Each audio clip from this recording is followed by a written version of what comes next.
The alien stumbled into the bar with all the grace of a collapsing trash heap, eyes glazed and breath sour with fermented moss ale.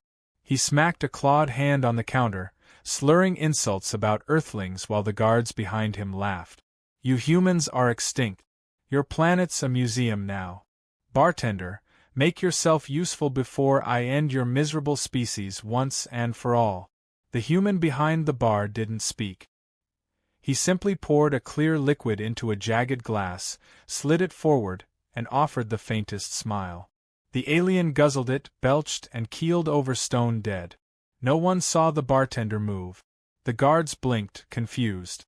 Rick dried the glass and returned it to the shelf, not even glancing at the corpse twitching on the floor.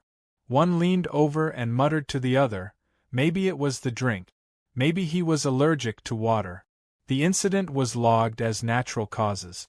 The bar was called the Drowned Rock, nestled in the armpit of Geros 7's trade quadrant, where the Federation dumped its lowest-ranked guards and criminals-turned-workers. The outpost reeked of old metal, body odor, and cheap lubricant. But the beer was cold and the bartender kept his mouth shut, which made him a favorite among those who didn't want questions. Rick had been behind the bar for 7 years. He showed up with no documents, no questions, and a recommendation code that bypassed Federation vetting systems. They accepted him the same way they accepted broken tech or leaking freighters. Quietly, indifferently, assuming he'd break soon enough. He didn't. Rick was a tall human with graying hair and tired eyes that never quite looked directly at anyone. His hands were steady, almost too steady, like they'd been trained not to shake under pressure. He wore an old brown apron over a simple vest, and always kept a white rag draped over his left shoulder. Some said he used to be military. Others guessed he was just a washed-up mechanic with better aim than most. Everyone agreed on one thing, though. He was boring, unremarkable, invisible, until the alien died. After the incident, the guards laughed it off. One even propped the dead creature against a stool, put sunglasses on him, and called him the new security supervisor. Rick served them drinks through the joke without blinking. When they finally dragged the body out and resumed their gambling in the back room, he polished the counter with mechanical rhythm, but his eyes flicked once to the security feed above the door. No alarms. No alerts. Exactly how he wanted it. The next day, the bar buzzed with new gossip. Not about the dead alien, that had already faded into rumor, but about a prisoner transfer scheduled to arrive in less than a week. Federation brass were sending someone big through Geros 7, someone important enough to require a 12-soldier escort and atmospheric lockdown. A female human, one of the last surviving resistance leaders from the Earth War. Her name was Sarah Voss. The name hit Rick like a bullet in the spine. He didn't stop cleaning the glass in his hand, didn't show a flicker of emotion, but the rag twisted tighter around his fingers until it tore. Sarah. No one on this rock knew about his past. No one had a clue that before he was Rick the bartender, he was known by another name, one whispered during interrogations and etched into black site walls. Reckoner. Earth's most feared weapon. The Federation's nightmare.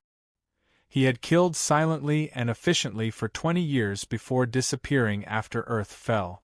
They assumed he died with the others. In truth, he buried himself on Geros 7, waiting. Back then, Sarah had been his partner, on and off the field. Brilliant, fast, and unpredictable. While he was precise and lethal, she was fire and chaos. They balanced each other, loved each other. And then the Federation took her.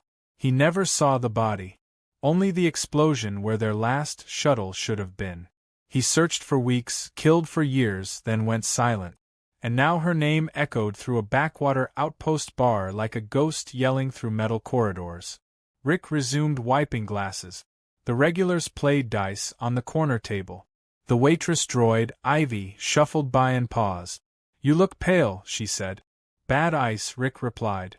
Ivy nodded and shuffled off, unaware that Rick had just set in motion a quiet, lethal machine inside his brain.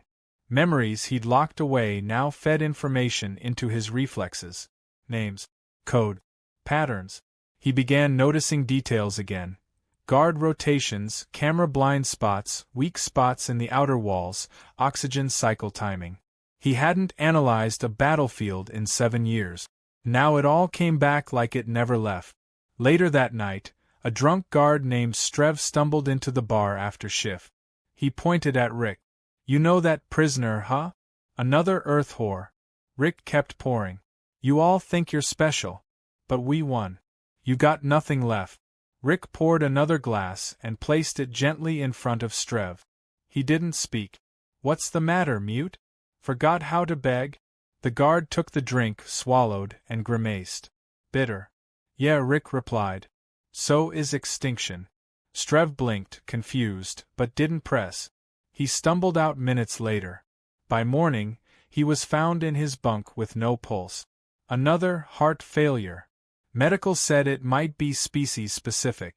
Federation didn't investigate. Rick made sure of that. As the week crawled by, Rick cleaned glasses, wiped tables, and mentally sketched the exact path from the landing pad to the prisoner cells. He calculated the time it would take for external shields to rotate. He memorized guard patterns down to the seconds they looked away to light a smoke. And every night, when the lights dimmed, he stood alone behind the bar, polishing a glass that didn't need polishing, whispering one name over and over again. Sarah. By the 5th day, the air on Geros 7 felt heavier. Security presence tripled. Patrols marched past the bar, arrogant and loud, ignoring the quiet man who never missed a movement, never lost track of which weapons were loaded, and who smiled just slightly whenever someone called him a nobody. That night, as a freight droid rolled in carrying stacked barrels of synth wine, one of the junior guards laughed and said, "Don't worry, Rick. We'll protect you from the scary human lady." Rick handed him a drink and said, "You're too late." He turned his back before the guard could process it. He had already started the war. They just didn't know it yet. The rain had been artificial that night on Earth, a mist generated by failing climate domes as city power grids collapsed one by one. Rick remembered the way the lights flickered above the rooftop when he last saw Sarah. Her silhouette stood near the helipad, pistol raised, teeth clenched as she shouted for him to run. The skyline behind her burned orange, buildings swallowed in fire and thunder. He had turned back once, saw her surrounded, fighting to buy him time. Then the blast. He never forgave himself for surviving it. Years had passed since that night, but the memory clung to his mind like ash to charred skin. That was the last time Reckoner walked among men. After Sarah was declared dead and Earth fell under full occupation, Rick discarded his name, his mission, and everything he once was. He vanished into the blackness of Federation-controlled space, choosing obscurity over vengeance, because living without her already felt like a punishment worse than death. He hadn't intended to stay on Geros 7. The plan was to drift until the pain faded, but Geros had something he didn't expect. Silence. No one asked questions. No one recognized him. And in a strange way, the smell of chemical moon dust and spiced krell bark reminded him of home. So he buried his training, forged a new life behind a bar, and waited. Not for redemption. Not even revenge. He waited because he didn't know what else to do. But the universe hadn't forgotten him. And it seemed now, neither had she. He stood in his quarters that night, a small concrete cell behind the bar's storage room. On the wall was a single, dim screen embedded into a cracked panel. The Federation news feed ran constantly, an endless loop of propaganda and planetary update. But now the feed displayed something different. A security alert tagged for internal personnel only. The image showed a woman in shackles, flanked by armored guards, her head bowed. Her hair was shorter, streaked with gray and solder lines. A barcode ran across the left side of her neck. But her face was unmistakable. Sarah Voss. He stared at the image long after the screen went black. Her name had been listed as terminated. Her body never recovered. Yet here she was, alive and breathing, a prisoner of the same regime that destroyed their world. But it wasn't the confirmation of her survival that chilled him, It was her eyes. In the photo, they were vacant, empty. That fire, the ferocity that once made entire squadrons retreat at the mention of her call sign, was gone. She didn't look like a woman captured. She looked like a woman erased. He sat down slowly and opened the floor panel beneath his cot. Inside was a case sealed by biometric lock. He hadn't opened it since the day he arrived on Geros 7. His hand hovered over the scanner. For a long moment he hesitated, until his mind replayed her voice. A moment before the explosion. A whisper through static. "Don't let them win." The lock clicked. Inside was a compressed combat vest, still folded in its original form, along with a dismantled pistol and a worn cloth bundle. He unwrapped the cloth carefully. Inside were 2 rings. One was scorched, the other untouched. He tucked them into his pocket and began reassembling the pistol. The parts fit together with the familiarity of old bones resetting. His hands didn't shake. They never did. Outside, the moon's upper sector rotated into eclipse, dimming the artificial light that mimicked a sun. The night patrols doubled during eclipse hours, mostly for show. Rick counted 8 guards on routine sweep and another 5 stationed at the landing pad in preparation for the prisoner drop. They walked like men confident in their power, weapons holstered, posture lazy. He memorized their cadence, noticed which ones checked their comms too often, which ones skipped their checkpoints. Sloppy, undisciplined, overconfident. They weren't soldiers. They were babysitters in armor. He walked through the back alley toward the vendor row, hood up, eyes scanning every corner. This area of the outpost was dying, same as the rest of the station. Rusted frames, neon signs with half-lit letters, and a sewage stench that clung to everything. He stopped at a defunct maintenance station and tapped a 3-digit code into the control panel. The display glitched, flickered red, then opened. A small compartment revealed a data chip, dusty and untouched for years. He slipped it into his sleeve. The chip held fragments of the Resistance's old network, long since believed dead. But Rick had programmed dormant pings across scattered sectors. Silent calls that only he or Sarah could activate. He returned to the bar, activated the data node beneath the counter, and inserted the chip. A loading screen flashed, then a simple message appeared. Echo found. Signal sleeping. Awaiting reckoner. He typed in the command sequence. Echo awake. Response? He hesitated before typing. Then entered. Sarah Voss. Status? The response came seconds later. Alive. Condition: augmented prisoner. Biolock neural control. Federation asset class A. He stared at the words. Neural control meant she was under cognitive modification. Her memories, behavior, perhaps even loyalty, altered by Federation programming. They hadn't just captured her. They turned her into a weapon. One they now feared enough to transport under elite guard. The next day, Rick resumed his shift at the bar. He didn't act different. He still poured drinks, still nodded at regulars, still wiped down the counter with that same cloth. But inside, calculations ran like fire. If Sarah was altered, he'd have to break through layers of programming just to reach her. That required contact, isolation, and time. All things that would not be afforded to a bartender on an outpost swarming with guards. A group of miners entered, reeking of coolant and slag. One of them, a stocky bracken with 4 arms and too much confidence, slapped Rick on the back. You see the new prisoner? Real nasty thing. Heard she once bit a general's ear off and wore it as a pendant. Rick smiled faintly. Must have been a small ear. The bracken laughed, nearly spilling his drink. That's the spirit. Don't worry. She'll be gone soon. They're shipping her to the core for memory purge. Turn her into a glorified cleaning bot. Rick's fingers clenched the glass. A purge meant a full reset. After that, Sarah would be gone. Irreversibly.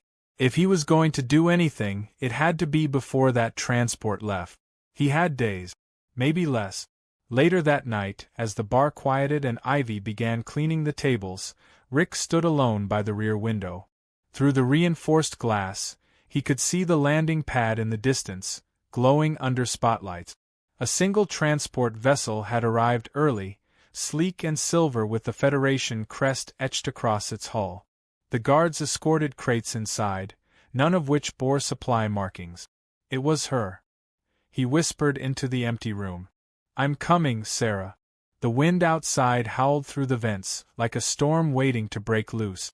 Rick sat at the bar counter with the same calm expression he wore every day, but behind his eyes was a storm that hadn't stirred in years. His brain ran through variables like an old war computer coming back online. Sarah was alive. The transport had landed. The guards were getting comfortable, trusting the systems that had never failed them before. But Rick didn't trust systems.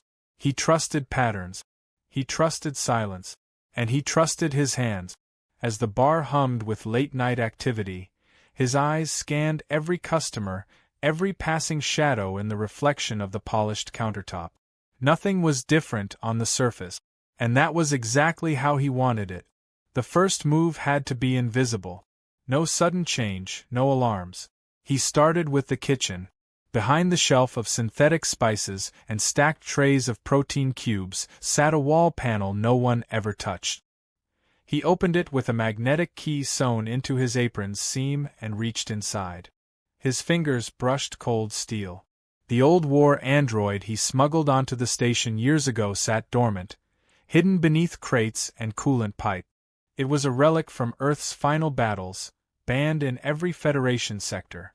Rick had stripped it for parts, disguised its core systems as maintenance backups, and fed it a slow diet of power from the bar's grid. Now, for the first time in 7 years, he activated its primary brainstem. A soft blue light blinked once. The machine didn't power up immediately. It waited, sensing its creator. He typed in the override code. The response came through a tiny speaker buried in the panel. Directive required. Rick whispered back, "Protect the girl, disable hostiles, remain unseen." The android's AI processed for less than a second, then confirmed activation. It would take at least 6 hours for full movement calibration. That was fine. Rick wasn't ready to strike yet. Not until he saw her. Not until he knew what they had done to her. Hours later, Rick stood behind the counter as the guards swaggered in for their usual drink. He counted 7, all heavily armed but half of them already tipsy from earlier rounds. One of them tossed a coin onto the bar. "Same as last night, human. No funny ingredients this time."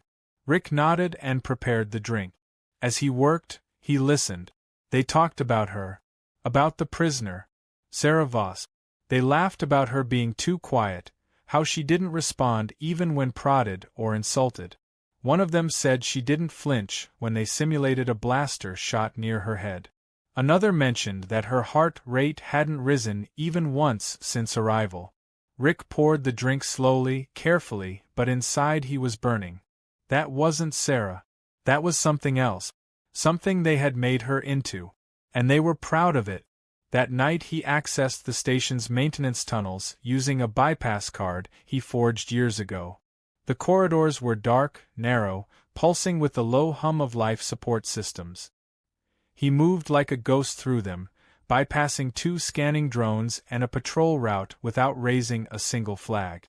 Eventually he reached the outer shell of the prison wing, where an observation grid ran beneath the holding cells.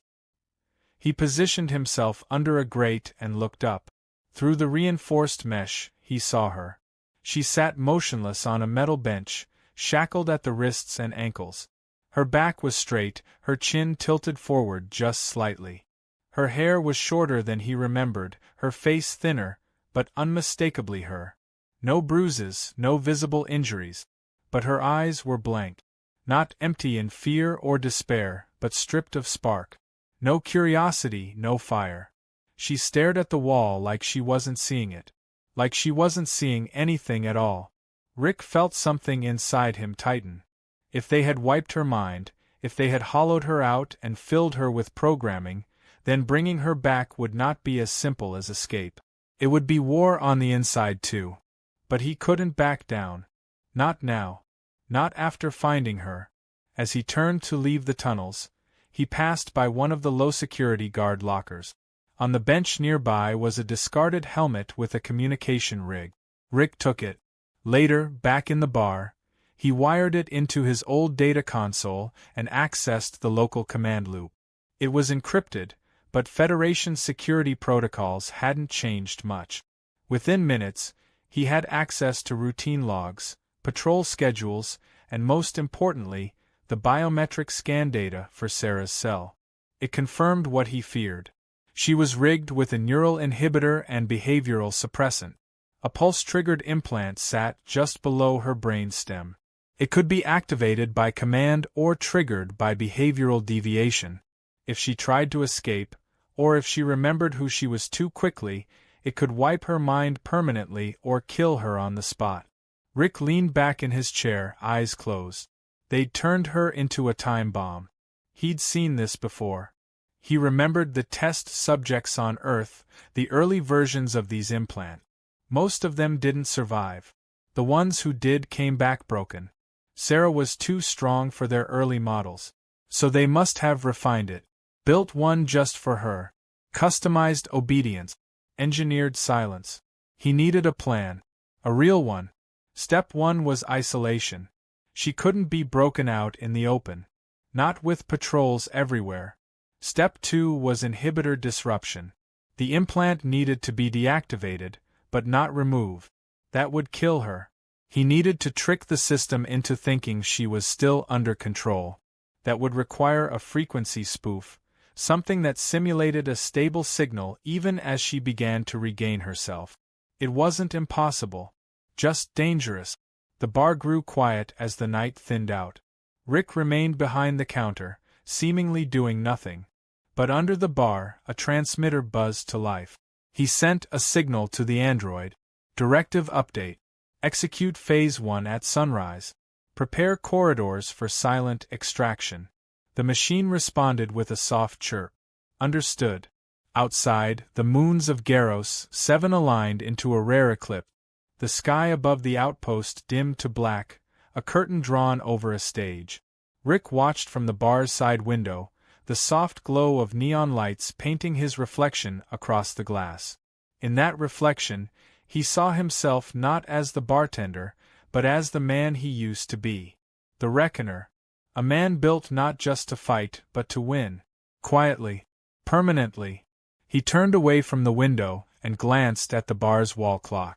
24 hours remained until the prisoner transport left Geros, 7 for the Federation's central processing facility. If Sarah boarded that ship, she would never be reachable again. There would be no cell. No mind. No trace. Just another tool in their arsenal. He wouldn't let that happen. He walked slowly to the storage room and began loading ammunition into old cartridges. Each movement was methodical, silent. The weapons were ancient but maintained.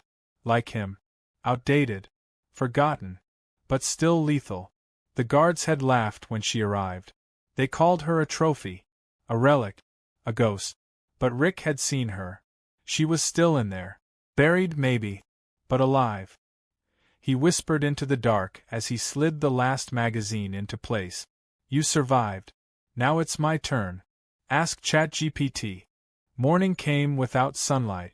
Geros 7's eclipse cycle continued to cast long shadows over the outpost, painting the settlement in steel blue and gunmetal gray. The guards remained sluggish from the previous night's drinking, dragging their boots across metal flooring, yawning as they barked lazy orders to one another. To them, today was just another cycle, another shift. None of them noticed the subtle changes in the air. None of them sensed that the quiet man behind the bar had started a war while they were laughing over cards and spilled drink. Rick stood in his usual place, drying glasses, face blank as ever. But beneath the counter, the transmitter pulsed once. The android was moving. Phase 1 had begun. At precisely the designated hour, the auxiliary generator in the lower sector failed. Lights in the mess hall flickered and died. Vents stopped spinning. Water pumps groaned and seized up. A minor inconvenience to most. Routine, even. Geros 7 systems were outdated, patched together by engineers who no longer cared. The guards grumbled, cursed the power grid, and filed their complaints through handheld devices that would be ignored. They never thought it was sabotage. Rick made sure it looked like failure. That was the art of it, masking war as accident. While the guards argued over who was responsible for the outage, Rick slipped through the maintenance corridor in the back of the kitchen. The android had already cleared the path. One technician had been knocked unconscious, neatly stashed inside a locker. No blood, no noise, just precision. Exactly as Rick had programmed. The android didn't speak, didn't question. It followed orders like it had before Earth fell, silent and obedient. Its cloaking system activated only when needed, allowing it to pass through small intersections without being seen. Rick followed behind, boots soundless against the grated floor, eyes sharp and focused. They moved through lower ventilation shafts until they reached the prison sublevel.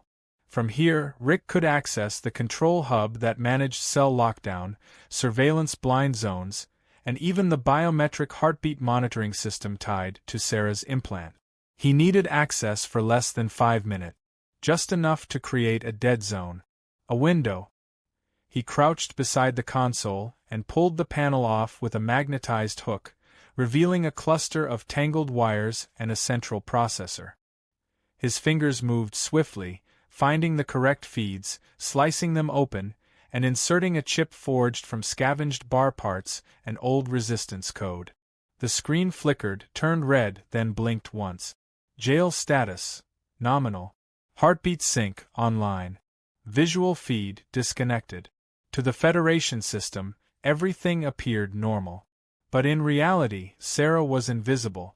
For now. The android moved into position behind the cell corridor, its servos barely audible. Rick climbed through a hatch that led directly into the air duct above her cell. He looked down through the grate. Sarah still sat motionless, her eyes locked on the far wall, body unmoving except for the shallow rhythm of her breathing. She didn't react when the light above her dimmed. Didn't flinch when the hatch opened. But when he dropped in, silent as mist, and landed a few feet from her with his arms raised in peace, she blinked. It was the first movement he'd seen in days. "Sarah," he whispered. Her head tilted slightly. Rick stepped closer. Her gaze tracked him, slow and mechanical. Recognition wasn't there. Not yet. He knelt in front of her and spoke again. "It's me. You know me." Her fingers twitched against the restraints. He reached into his pocket and pulled out the 2 rings, holding them where she could see. "You wore this one. Mine was the burned one. Remember? Rain. Paris. You kissed me with gunpowder on your lips." For a long moment there was nothing. Then her eyes narrowed. 1 breath. 2. And then her lips moved.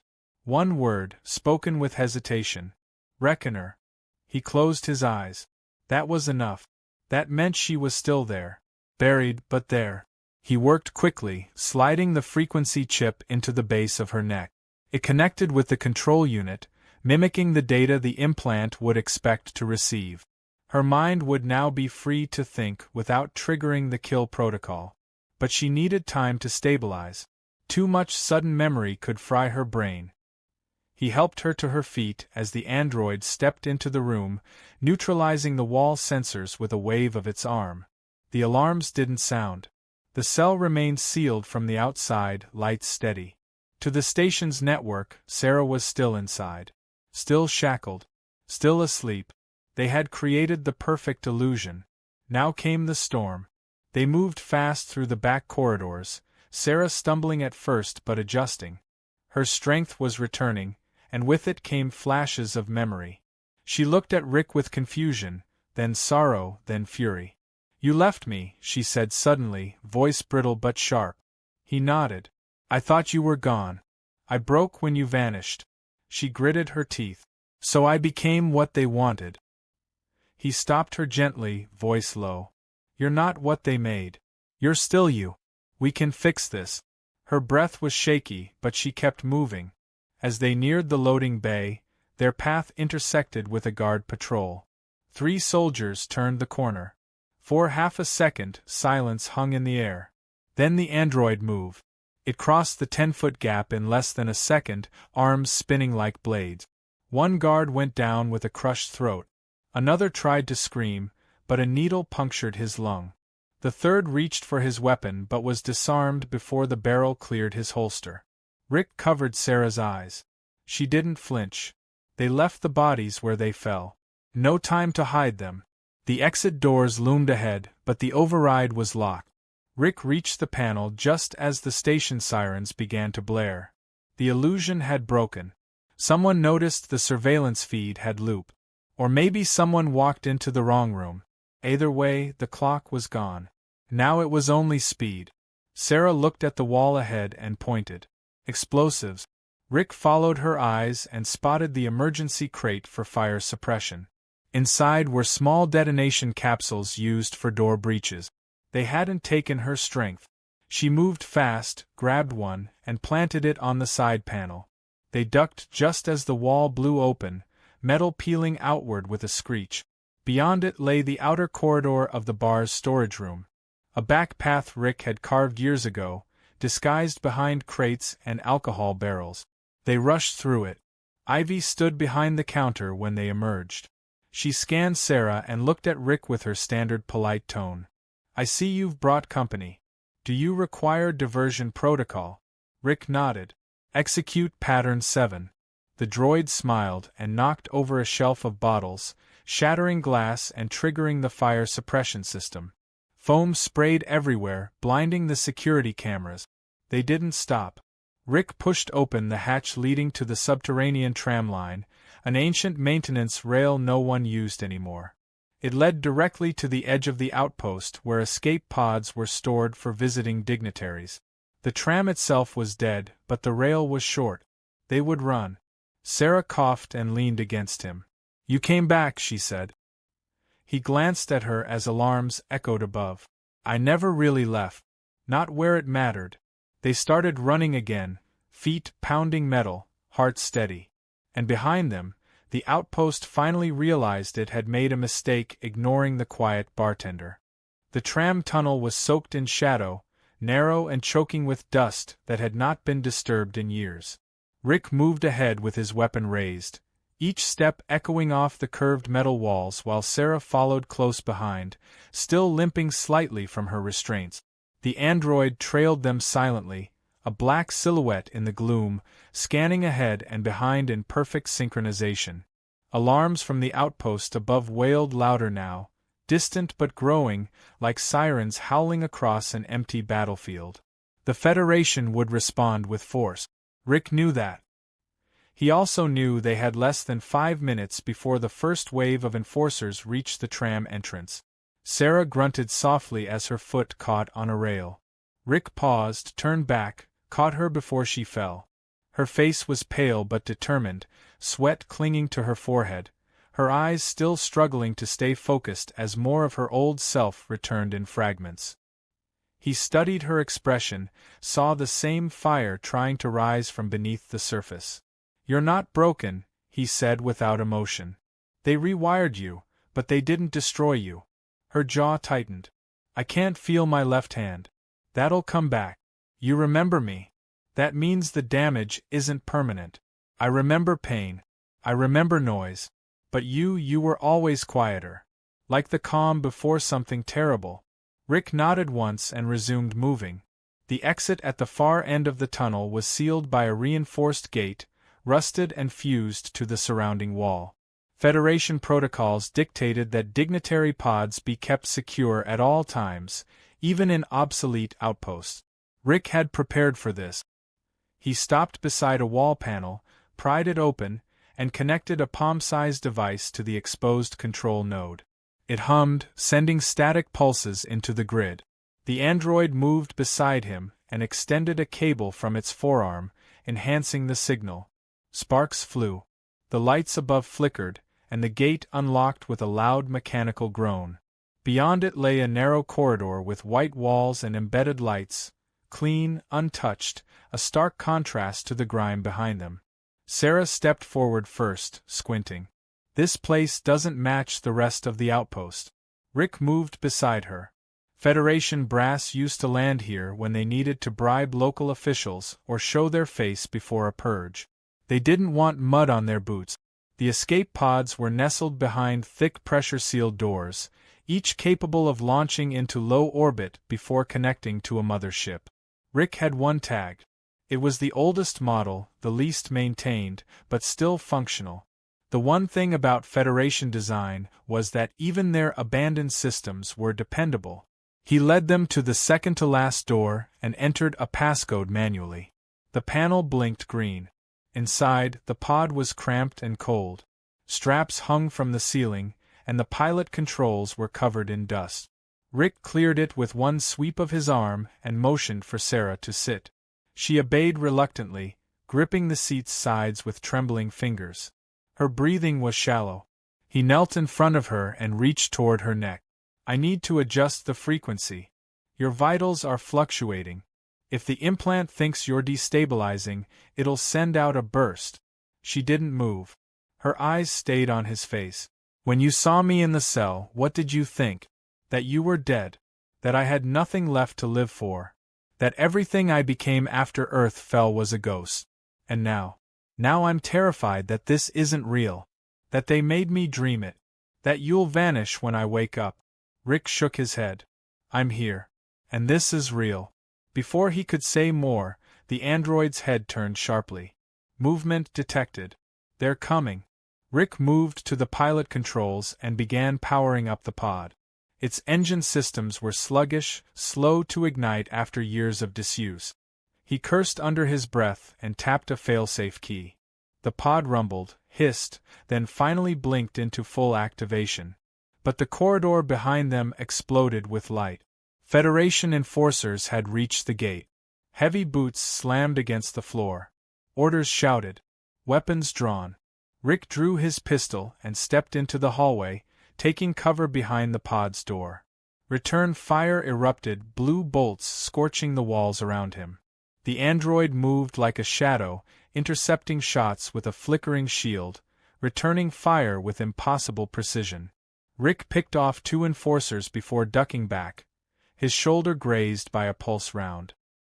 He gritted his teeth and reloaded. We need to launch now. The android nodded and turned, placing a final round into the control panel near the hallway. The blast caused the corridor to seal, momentarily halting the advance. Rick stumbled into the pod, blood trailing from his shoulder. Sarah reached for him. You're hurt. I've been worse. Strap in. He activated the launch sequence. Outside, the outer doors peeled open, revealing the harsh vacuum beyond. The pod shuddered violently as it launched, rocketing upward through the outpost's shield barrier. Geros, 7 shrank below them, becoming a distant mass of gray and red. Inside the pod, the air thickened as artificial gravity struggled to stabilize. Sarah leaned back in her seat, eyes wide. Her breath quickened. Rick moved beside her, gripping her hand. Her skin was cold, and a faint tremor ran through her arm. It's the implant. She nodded. My memories, they're coming back. All of them. Every mission. Every scream. Every face I failed to save. Rick didn't speak. He simply held her hand tighter. The pod's navigation system pinged as it locked onto a hidden human resistance ship cloaked in orbit, a vessel that had remained in stasis, waiting for a signal only Rick could give. The message had been sent the moment he launched. A flicker appeared on the monitor. A female voice crackled through. Reckoner, confirm identity. This is Raven 6. Earthlink active. Rick leaned into the mic. Confirmed. 2 survivors. Package secure. The voice hesitated, then responded. Coordinates locked. Bringing you home. Sarah blinked slowly. Home. Does that still exist? Rick stared at the stars ahead. It will. Because if it doesn't, I'll build it from scratch. One piece at a time. She closed her eyes. For a moment, her hand gripped his tighter. Then her body jolted. Rick panicked, checked the implant signal. The system began to spike. The false feed wasn't enough. Her consciousness was overpowering the suppression, and the implant was reacting. He reached under the console, pulled a power cable free, and jammed it into the disruptor chip on her neck. Her body convulsed. A pulse wave of static burst through the pod. Monitors shorted. Lights flickered. Rick held her still as her eyes rolled back. Then, silence. Her chest rose. Then again. Her fingers twitched. Then, she opened her eyes. And this time, he saw it. The real Sarah. Her voice was dry but steady. "You idiot. That hurt." Rick exhaled for the first time in hours. "You're welcome." Outside, the stars continued to drift as the pod sailed toward the hidden ship waiting in silence, a sanctuary surrounded by endless black. And with every kilometer, the Federation's grip on them slipped just a little more. The ship that pulled them in was matte black, silent, and nearly invisible against the void. Its docking arms extended without a sound, latching onto the escape pod like skeletal fingers claiming the last breath of a dying world. Rick stood over Sarah, watching her pulse stabilize, her breath return to a natural rhythm. Her eyes were still open, clearer now, the fog lifted. He didn't speak as the pod's doors hissed open and the ship's airlock equalized. The light beyond was dim but warm, a far cry from the sterile glow of Federation tech. As they stepped out, two figures stood waiting. Both wore patched armor, neither saluted. They stared for a moment, confused, then the shorter one spoke. "That really you? Reckoner?" Rick gave a nod. "We're back." They didn't question further. They simply stepped aside and led them into the ship's corridor. The ship's name was Halcyon, though the Federation knew it as debris from a failed resistance fleet. Its reactor was buried deep in the hull, hidden beneath layers of scavenged plating and false thermal readings. Everything inside was old, rugged, but alive. The resistance had learned to survive by disappearing into the cracks, into the forgotten places. And now, Rick and Sarah had returned through one of those cracks, bruised but breathing.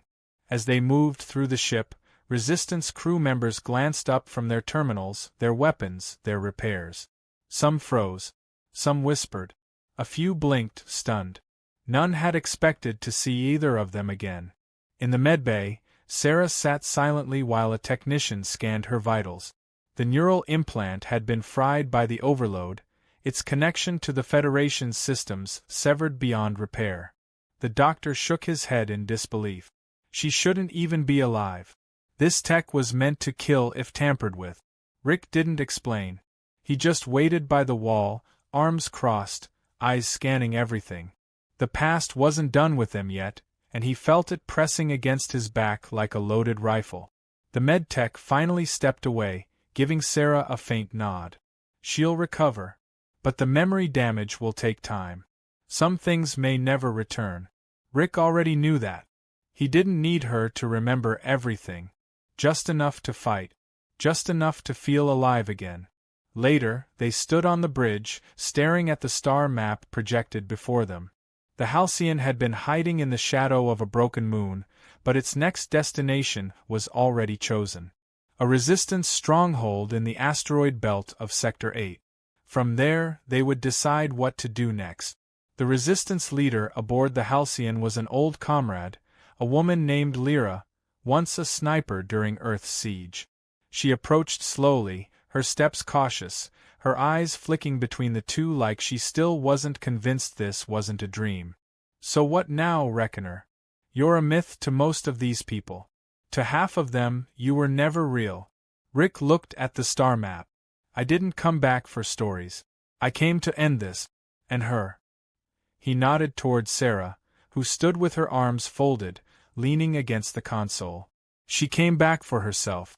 Lyra exhaled sharply and turned to the console, bringing up classified Federation fleet movement data.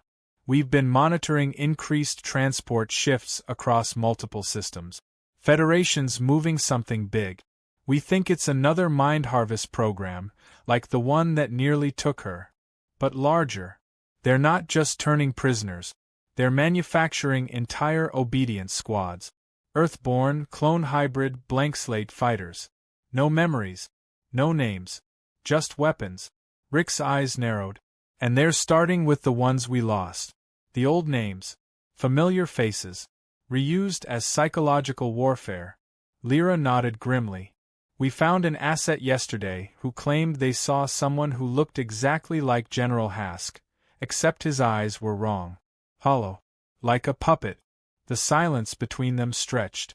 Rick clenched his fists slowly. Then we don't wait. We hit them. We burn the facility, we cut the program from its root. Sarah stepped forward. And if we find more like me, we free them. Or we finish them. Her voice was steady now, no trace of confusion. Rick looked at her and saw what the Federation had tried to kill. He saw the fire again. She wasn't completely healed, but she was whole enough to make the universe tremble. The Halcyon moved quietly across the stars, its engine hum low and constant. As they prepared for the mission, Rick visited the armory. His old gear had been stored there under a locked code, untouched since the day he vanished.